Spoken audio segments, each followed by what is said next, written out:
This dusty old thing is the first experience I ever had in model building.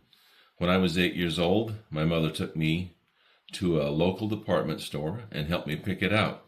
She also outfitted me with all the tools she thought I would need to construct this model. These tools consisted of a tube of cement. 55 years and hundreds of models later, I've learned a few things. I'd like to share some of these ideas with you if you are a beginning modeler. After buying your model, the next thing you'll need is a place to build it.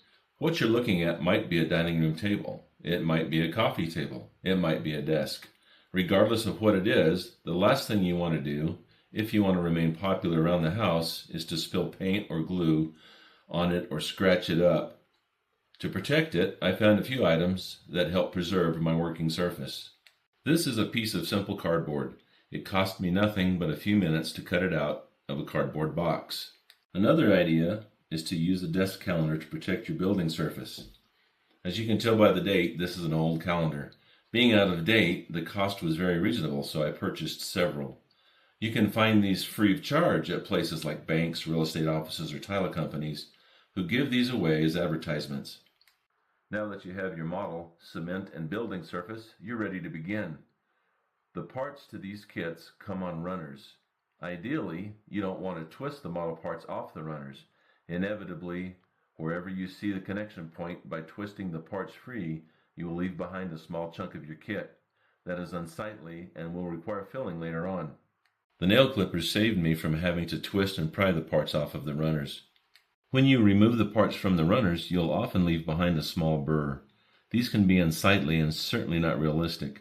After giving the problem some thought, I was looking around in my mother's makeup kit, and I came across this nifty tool. It's called an emery board and has sandpaper applied to both sides in different grits.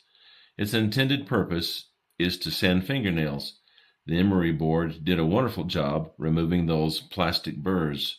After I had liberated the emery board from my mom's makeup kit, I did a little more digging and found these little guys, a pair of tweezers. They came in super handy when I was handling small, tiny model pieces. Although tweezers used for model building have come a long way, these were my first ones. They worked well for me, and sorry, Mom, I still have them. One rather irritating thing you might find on your model is called mold flash. Flash is indicative of a mold that's getting tired. As you can see here, these tank road wheels are surrounded by flash, where the molten plastic has oozed out of the mold. Flash is, however, fairly easy to remove. Let me introduce you to our next tool. This is a hobby knife, sometimes referred to as an X-Acto knife. X-Acto is a name brand like Chevy or Ford. These knives are made by several different companies and are reasonably priced. This particular handle-blade combination is a number 1 handle with a number 11 blade. This is the only tool we'll discuss in today's video that is specifically made for hobbyists, other than the cement. This tool is indispensable. The blade is easy to replace and will make quick work at removing flash and mold seams. Another household item that comes in handy for kit building is sandpaper. This has a much finer grit than the emery board. When using the emery board, due to its coarse sand, you'll see some scratches that you may want to remove. This finer grade of sandpaper will do the trick. More simple tools that you might find laying around your house that can be helpful building models are items used to hold model pieces together as the cement dries. While this cement works, it does so fairly slowly. To save you from holding parts together with your fingers, you can use a simple paperwork clamp, clothespin, masking tape, or rubber bands. Use your imagination. I found all these laying around the house. Now you've finished your model. In this case, the model was molded in an olive green plastic which closely resembles the color of paint that the Army may have used. Looked good to my 8-year-old eyes, so I left the kit unpainted. It's different now for me. I paint every part of every kit. The only paint available for me when first starting were these products from Testors. These Testors paint at the time cost me less than 20 cents per bottle. Now they're closer to $3. Currently, we have many choices of paint. These Testors paints are enamel-based and require enamel thinner for cleanup. These materials can be rather smelly and may wear out your welcome around the house. In that case, you may want to choose a water or alcohol-based paint such as these from Tamiya. There are literally dozens of different types of paint to choose from. Now that you've determined that you're going to paint your model, how are you going to get that paint onto the model? How about a paintbrush? These brushes are similar to those that I used when I was 8 years old.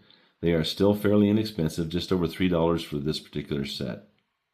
Now that you've assembled a nice assortment of model building tools, where are you going to keep them?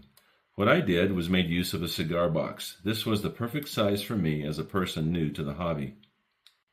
This little cigar box helped keep me organized and allowed me to quickly clean up my workspace, aka the dining room table, so it could be used for its intended purpose.